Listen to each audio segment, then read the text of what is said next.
Mukunda jewellers లో gratitude sale flat 50% of on value added offer అన్ని branches కి వర్తిస్తుంది. కానీ మీరు పనిచేసిన టైంలోని సాయి ప్రణీత్ హత్య కేసు మరి దీన్ని ఆల్రెడీ కౌన్సిలింగ్ ఇచ్చిన తర్వాత కూడా ఈ బాయ్ అందరూ ఎందుకు వచ్చారండి? రైట్ అండి, అది అమృత ప్రణయ్ కేసు అండి. ఇట్స్ ఎ సెన్సేషనల్ కేసు అది. సో మనకి 2018 సెప్టెంబర్లో అయినటువంటి ఇన్సిడెంట్ అది.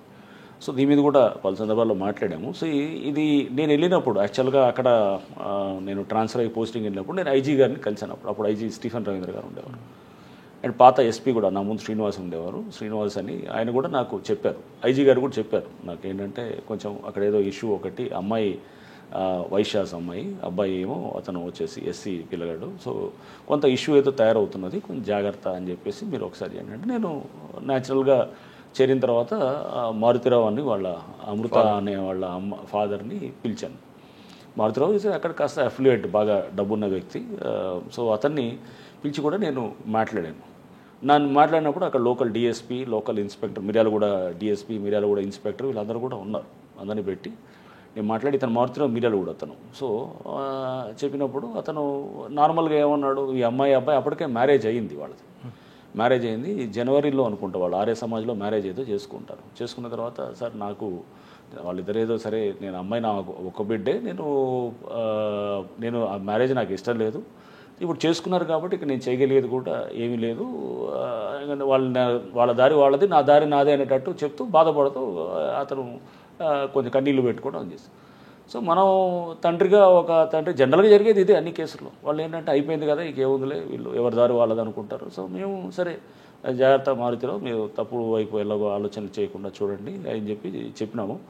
ప్లస్ మా వాళ్ళకు కూడా నేను మళ్ళీ అతను వెళ్ళిన తర్వాత కూడా కొంచెం జాగ్రత్తగా గమనిస్తున్నాండి. అట్లా మనం ఇది ఏంటంటే అంత ఈజీగా తీసుకోవడానికి లేదు, మనం గమనిస్తూ ఉండాలి, కొంత ఇన్ఫర్మేషన్ తీసుకోవాలని.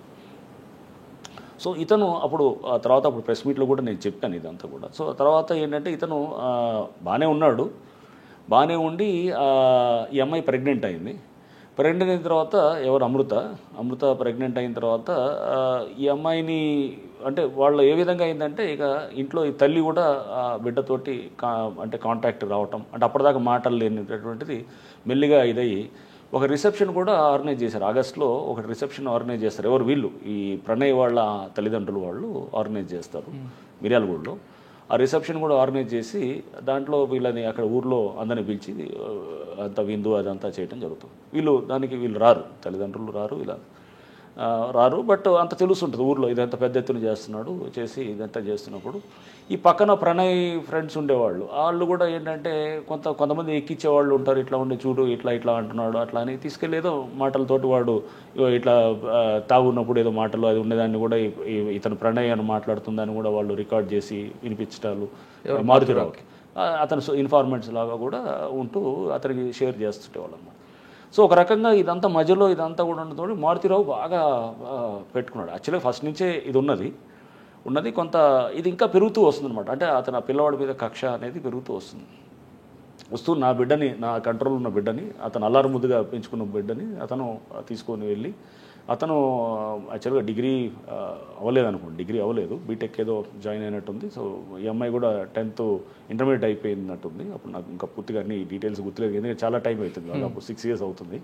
బట్ వాట్ ఎవర్ ఏదైనా కానీ కూడా వీళ్ళిద్దరూ చిన్నప్పటి నుంచి స్కూల్లో వాళ్ళిద్దరి మధ్యలో ఫ్రెండ్షిప్ ఉండింది. తర్వాత అది మెల్లిగా వాళ్ళు ఇంటర్మీడియట్కి వచ్చేటప్పటికి ఇదైంది. తర్వాత ఈ అమ్మాయి ఇంటర్మీడియట్ అయ్యే స్టేజ్లో 18 ఏళ్ళ వయసు వచ్చేటప్పటికి వీళ్ళకి తర్వాత ఇంటి నుంచి వెళ్ళిపోయి పెళ్లి చేసుకోవటం, ఆర్య సమాజం అక్కడ చేసుకొని హైదరాబాద్లో మళ్ళీ సర్టిఫికేట్ తీసుకొని వచ్చి ఇంటికి మళ్ళీ వచ్చి అక్కడే ఉన్నారనమాట. ఇది హైదరాబాద్లో అది మిర్యాలగూడలో ఉన్నారు. సో ఇది జరిగినప్పుడు ఇతను ఫస్ట్ నుంచి కూడా లోపల కొంత అది తీసుకోలేకపోతున్నాడు, ఎందుకంటే ఒక్కతే బిడ్డ, లేక పుట్టిన బిడ్డ, డబ్బు బాగా ఉంది. అండ్ ఇతనికి ఫస్ట్ నుంచి కూడా కొంత ల్యాండ్ ఇష్యూస్లోకి వెళ్ళున్నాడు. సో అక్కడ అతను వీళ్ళు ఉండేవాడు భారీ అని అతను ఒక కేసులో ఇతనికి అక్కడ ల్యాండ్ ఇష్యూస్లో కూడా అక్కడ దాంట్లో తగిలాడు అనమాట. ఇప్పుడు 2012-13 ఆ టైంలో నుంచి అతను ఒక ముద్దాయిగా వస్తుండేవాడు. ఆ కాంటాక్ట్ తోటి కూడా అహ్మద్ బారీ అని చెప్పేసి ఆ కాంటాక్ట్ తోటి నెక్స్ట్ ఇతను వాళ్ళతోటి లైనప్ చేసుకొని నెక్స్ట్ అస్గర్ అలీ అని చెప్పేసి దాంట్లో A1 ఏది ఇప్పుడు ఈ కేసులో ఏది మన మారుతిరావు కేసులో A2, అంటే ఫస్ట్ ఈజ్ A1 ఈజ్ మారుతిరావే, A2 ఈజ్ అస్గర్ అలీ. అస్గర్ అలీ అంతకుముందు హిరణ్ పాండ్యా అని ఒక మినిస్టర్ని చంపిన గుజరాత్లో అతను హోమ్ మినిస్టర్గా కూడా చేశారు. సో ఆయన చంపిన దాంట్లో కూడా అస్గర్ అలీ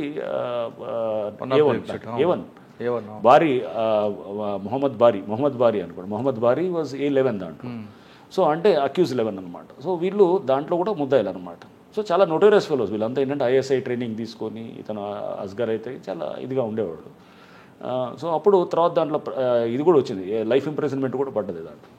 సో అస్గర్ని బారీ ద్వారా కాంటాక్ట్ చేశాడు ఎవరు ఇతను చేసి, అక్కడ లోకల్గా అప్పుడు కాంగ్రెస్ లీడర్ ఒక అతను ఉండేవాడు, జావేద్ సంథింగ్ ఏదో ఉండేది, అతను అక్కడ లోకల్ కాంగ్రెస్ లీడర్ ఉండేవాడు ఆ టైంలో. అతను టౌన్ కాంగ్రెస్ అధ్యక్షుడు అక్కడ, ఏది మన మిర్యాలగూడలో అక్కడ ఉండేది. అతని ద్వారా కూడా వీళ్ళు అంటే దానికి పార్టీలు ఏం లేదు దీంట్లో. అంతా ఏంటంటే అప్పుడు ఇది అతను వాళ్ళ అంటే భారతీరావు క్లోజ్ ఫ్రెండ్ కూడా అతను. అట్లా పార్టీల పరంగా ఇదనేది, ఎందుకంటే వీళ్ళు MIM, మారుతిరావు ఏమో TRS పార్టీలో ఉండేవాడు అప్పుడు, ఇక్కడ ఇతనేమో కాంగ్రెస్లో ఉండేవాడు. ఇట్లా అంత పార్టీలు కాదు, అంటే ఫ్రెండ్షిప్ అన్నమాట. సో ఇలా ఉండింది. వీళ్ళందరూ దాంట్లో ఇచ్చేస్తూ ఈ మారుతిరావుకి సరే వీళ్ళు మారుతిరావు లైనప్ చేసుకున్నాడు, అంటే ఇతన్ని ఎలిమినేట్ చేయాలనుకునేది క్లియర్గా లైనప్ చేసుకున్నాడు. సెప్టెంబర్ 14th అనుకుంటా అప్పుడు మర్డర్ చేయడం జరిగింది. చేసిన తర్వాత రోడ్డు మీద నరికి అతను వాడు బీహార్ నుంచి వచ్చిన వాడు ఎవడైతే ఉన్నాడో వాడు A2 వాడు, A3 is Asghar Ali. So అతను నరకటం జరిగింది అనమాట, నరికి చంపాడు. సో మన స్క్రీన్ మీద కనపడేటప్పుడు A2 ఇతను ఒక్కటే ఉంటాడనమాట, ఇంకెవడు ఉండడు మనకి. వీళ్ళు హాస్పిటల్కి వెళ్తారు. హాస్పిటల్కి వెళ్ళి ఈ అమ్మాయి ఎవరు అమృతని ప్రెగ్నెంట్ ఉంది కాబట్టి తీసుకెళ్ళడానికి ఇతను ప్రణయ్ తీసుకెళ్తున్నప్పుడు ఆ సీసీ కెమెరాలో దూరం నుంచి ఇతను నరకటం ఒకటే మనకి అంతవరకే. ఇక ఫర్దర్గా మనకి ఇంకేమీ అక్కడ లీడ్స్ కూడా ఏం లేవు. మీకు ఎన్ని గంటలకు వచ్చింది ఇన్ఫర్మేషన్ అండి ఆ రోజు? ఇమీడియట్గా అక్కడ అయింది ఆ రోజు. ఐ థింక్ అరౌండ్ 11:30, 12 అట్లా అయింది. ఇమీడియట్గా వచ్చింది. ఇమీడియట్గా వితిన్ 12 ఆ టైంలో అయినట్టుంది, 11:30, 12 ఆ టైంలో. సో ఇమీడియట్గా వెళ్ళటం జరిగింది. అందరం వెళ్ళాం, మా వాళ్ళు వెళ్ళారు. వెళ్ళిన తర్వాత సో ఫస్ట్ డౌట్ మారుతిరావు మీదే ఉండింది న్యాచురల్గా. మారుతిరావు మీద ఉండింది. మారుతిరావు FIRలో కూడా మారుతిరావు పేరు వచ్చింది, ఎందుకంటే ఇతన్ని చంపడానికి ఇదనేది. బట్ మారుతిరావుకి కనెక్ట్ అవ్వడానికి ఏం లేదు, ఇతనికి అతనికి ఎటువంటి కాంటాక్ట్ కూడా ఉండదు అనమాట అసలు. సో వీళ్ళు కాంటాక్ట్ వాడింది కూడా అంతా అక్కడ డిఫరెంట్ టైప్ ఆఫ్ కమ్యూనికేషన్ అంతా వాడారు. అప్పుడు వాడి అసలు ఎక్కడ కూడా మనకి దొరకకుండా ఉండేటటువంటి విధంగా కూడా చాలా జాగ్రత్తలు తీసుకున్నారు అంతా. అస్గర్ ఎందుకంటే వాడు పెద్ద ముదురు కేసు కాబట్టి వాడు ఆల్రెడీ అంతా ఇదంతా కూడా జాగ్రత్తగా చేశాడు.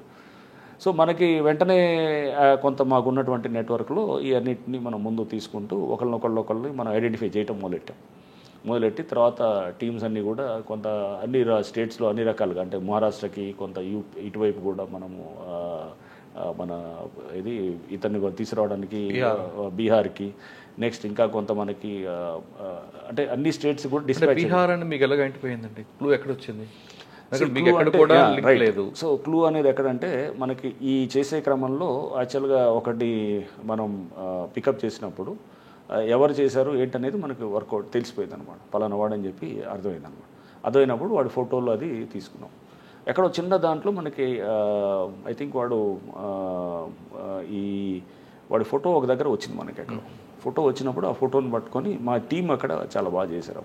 అక్కడ ఉన్నటువంటి టీం అప్పుడు ఆఫీసర్స్ అంతా కూడా అప్పుడు ఇతను ఉండేవాడు, మన హాలియా ఇన్స్పెక్టర్ కూడా ఉండేవాడు. హాలియా ఇన్స్పెక్టరు ఇప్పుడు కొండమల్లిపల్లిలో ఉంటున్నాడు అనమాట ఇన్స్పెక్టర్ అతను. ఇంకా వాళ్ళ టీము DSP అప్పుడు శ్రీనివాస్ ఉండేవాడు అతను. ఇంకా అందరూ, అంటే ఒకళ్ళని కాదు, అందరూ కూడా దాంట్లో యాక్టివ్గా చేశారు. IT టెక్నికల్ టీం కూడా బాగా చేశారు. సో అందరినీ రకరకాలుగా మనం పికప్ చేసి అంటే మీకు అన్నీ నేను మీకు చెప్పకూడదు, అందులో నేను కొన్ని కావాలని రివీల్ చేయకూడదు, ఎందుకంటే రేపు క్రిమినల్స్ అందరూ కూడా తెలుసుకొని.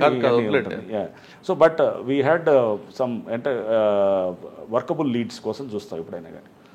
సో అంటే కొంత టైం అనేది చాలా హీలర్ అనమాట. Time is a healer. టైమే చాలా వాటికి పరిష్కారం వస్తుంది. ఆ టైంని తీసుకోవాలి ఎప్పుడు కూడా. అక్కడ టైం ఇవ్వలేదు, టైం లేదు, అతను తొందరగా యాక్ట్ చేస్తున్నాడు అనమాట. యాక్ట్ చేసి ఏం చేశాడు, అమ్మాయిని హడావుడు పెట్టి లేదు ఇట్లా అమ్మాయిని ఇంట్లో పెట్టేసి బయటకు వెళ్ళనిచ్చేవాడు. కూడా అమ్మాయి ఇంట్లో నుంచి పారిపోయి పెళ్లి చేసుకోవడానికి వెళ్ళిపోయింది. సో కొంచెం ఇదే కాకుండా వీళ్ళిద్దరు కలిపి ఒక వీడియో చేశారంటే బిఫోర్ మ్యారేజ్. ఆ వీడియో కూడా వీళ్ళు ప్రొవోకేషన్, అదే ఇవన్నీ ప్రొవోకేషన్ తోటి ఏమయ్యాడు, ప్రొవోకాడు పిల్లలకి. మనం వాళ్ళు తెలిసి తెలియకుండా చేసినప్పుడు వాళ్ళు మనల్ని ప్రొవోక్ చేస్తే మనం రియాక్ట్ కావాల్సిన అవసరం లేదు కదా. అక్కడే కదా మెచ్యూరిటీ ఒక తండ్రిగా వచ్చేది. సో మీరు వాళ్ళకి మనం చెప్పి నచ్చజెప్పి వాళ్ళకి ఆ ఎమోషన్స్ని వాళ్ళని కొంచెం మనం వాళ్ళకి జాగ్రత్త అర్థమయ్యేటట్టు చెప్పి ముందు పేషెంట్గా ముందు మన క్లారిటీ ఉండాలి. ఒక తండ్రిగా మనకి చాలామందికి తెలియదు ఎలా హ్యాండిల్ చేయాలి రిలేషన్షిప్స్ అని, ఎందుకంటే ఇవన్నీ మనం కింద మీద పడి నేర్చుకునేది ఉంటున్నాను. సో దీనికి అసలు హ్యూమన్ రిలేషన్షిప్స్ ఎలా హ్యాండిల్ చేయాలి, పిల్లలతో ఎలా హ్యాండిల్ చేయాలి, పిల్లలతో టీనేజ్లో ఉన్నప్పుడు ఎలా హ్యాండిల్ చేయాలనేది ప్రతివాడికి అర్థం కాని ప్రశ్న అనమాట. ప్రతివాడు we undergo through the same process అన్నమాట. అందరికీ తెలుసని నేను అన్ను, చాలామందికి తెలియదు. ఇంకా మనకి ఇప్పుడు మన పిల్లలతో ఎలా హ్యాండిల్ చేయాలనేది ఇది అనేది అర్థం కాని ప్రశ్నగా ఉంటుంది చాలా సందర్భాలు. ఇంట్లో చుట్టుపక్కల తల్లిదండ్రులతోటో లేకపోతే బంధువులతోటో అనేది ఎప్పటికీ అది అర్థం కాని ఇష్యూగా ఉంటుంది. నిరంతరం నేర్చుకుంటూ ఉండాలి. దీంట్లో కూడా మారుతిరావుతో అంటే హత్య జరిగిన తర్వాత ఫస్ట్ వాళ్ళు తీసుకొచ్చారు, వాళ్ళ కన్ఫెక్షన్లో మారుతిరావు పేరు వచ్చి ఉంటుంది. మారుతిరావు తీసుకురాగానే మీరు మాట్లాడినప్పుడు మారుతిరావు చెప్పేవి ఏంటండి? మారుతిరావు ఏమాత్రం ఒక బాధ అని వచ్చిందంటే లే, మారుతిరావు ఫస్ట్ చాలా క్యాజువల్గా ఉన్నాడు. ఎందుకంటే అతను అప్పుడు టీఆర్ఎస్ లీడర్. అక్కడ టీఆర్ఎస్ లీడరు బాగా డబ్బున్నాడు. అక్కడ ఈ వాజ్ లైక్ అతను హిందూ వాహిని దాంట్లో కూడా అక్కడ ఏదో లోకల్గా ఇతను ఉండేవాడు. డబ్బు ఉన్నది, కొంత పరపతి ఉంటుంది. న్యాచురల్గా ఏం చేస్తాడు అతను అనుకుంటాడు ఏముంటుందో ఇదంతా పోలీసు మామూలు కదా మేనేజ్ చేసుకోవచ్చు అని. నేను ఫస్ట్ ఇంట్రాగేషన్ కూడా ఎప్పుడు నైట్ నా ఆఫీస్లోనే క్యాంప్ ఆఫీస్ తీసుకొచ్చారు. రాత్రి అరౌండ్ 3 అయింది. రాత్రి 3ంటికి కూర్చొని మంచిగా అతన్ని ఎదురుగా కూర్చోబెట్టి, ఇప్పుడు మీరు నేను ఎలా ఉన్నాం అట్లనే కూర్చొని టీ కూడా తీపిచ్చి కూర్చోబెట్టి మంచిగా మాట్లాడుతున్నాం. ఇంట్రాగేషన్ అంటే తీసుకొచ్చి కొట్టేది కాదు. అతను ఒక తండ్రిగా అతను ఇది ఉన్నప్పుడు నేను అర్థం చేసుకోవాలి అతని పెయిన్ని కూడా. But murder is murder. తప్పకుండా నువ్వు ఒక వ్యక్తిని చంపడం అనేది చిన్న విషయం కాదు కదా. నువ్వు ఎలా చంపుతావు అంటే నీకు నచ్చకపోతే కనుక నీ పేరెంటింగ్ తప్పు వల్ల నువ్వు సరిగ్గా అండర్స్టాండ్ చేసుకోకపోవడం వల్ల రిలేషన్షిప్ నువ్వు దాన్ని ఆ పిల్లవాడిని చంపే హక్కు నీకు ఎట్లా వస్తుంది? తప్పు కదా అది.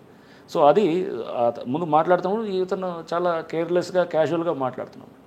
తర్వాత కొంచెం అంటే అతనికి ఏదో అది ఇది మేనేజ్ చేసుకోవచ్చు అనే టైప్లో ఉంటే కొంచెం కఠినంగా మాట్లాడటం మొదలెట్టాం. అంటే గొట్టం ఏం చేయలేదు, అట్లా లేదు కానీ బట్ అతన్ని న్యాచురల్గా కొంత అతనికి ఇచ్చే గౌరవాన్ని తగ్గించి మాట్లాడటం అది చెప్పినప్పుడు దెన్ ఈ started coming to this thing.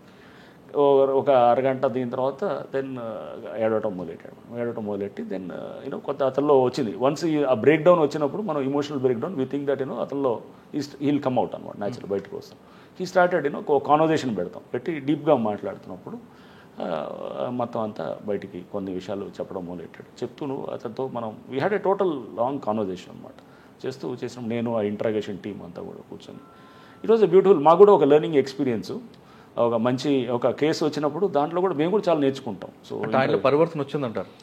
పరివర్తన వస్తే నేను అనలేను కానీ తప్పకుండా చంపాను అనేది వచ్చింది. అది తప్పకుండా ఆ ఫీలింగ్ అయితే వచ్చింది. అందుకని ఇంకా తర్వాత అతనే సూసైడ్ చేసుకున్నాడు. ఎప్పుడైతే కొన్ని రోజుల తర్వాత అతను కేసులో అరెస్ట్ అయ్యి మళ్ళీ వచ్చిన తర్వాత కేసు ఎప్పుడైతే టైట్ అయిందో అతని చిందన అంటే ఒక వ్యక్తి అతను డబ్బు సంపాదించడం కానీ ఎలా హ్యాండిల్ చేసుకోవాలో రిలేషన్షిప్ అనేది తెలియలేదండి మారుతిరావుకి. సో అతను అది ఒక మళ్ళీ సెపరేట్ ఇది. మనం డబ్బు సంపాదనే తెలివి అనుకుంటే చాలా పొరపాటు.